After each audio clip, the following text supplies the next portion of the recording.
আপা শোনেন, আমাদের মেয়েকে আমরা মাস্টার্স কমপ্লিট করিয়েছি। আমাদের দেনমোহর তো 10 লাখ না দিলে আপনাদেরই সমস্যা। সমাজে মুখ দেখাবেন কি করে? আপনাদের একটা সোসাইটি আছে না, স্ট্যাটাস আছে না, এ কারণেই তো চেয়েছি 10 লাখ টাকা নগদ, 10 লাখ টাকা দেনমোহর।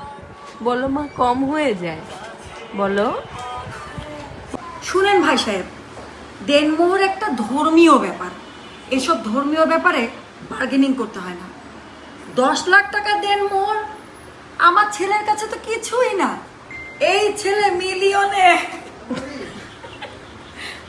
এ কিছুই খায় না। আপনার জামাই আপ্যায়ন করাই লাগবে না। এর জন্য 10 লাখ টাকা দেনমোহর ধার্যই করা উচিত না। এমন সোনার ছেলে, দেনমোহর অতটুকুই করা উচিত যতটুকু সহজ হয়। ধর্মকে এত কঠিন করবেন না।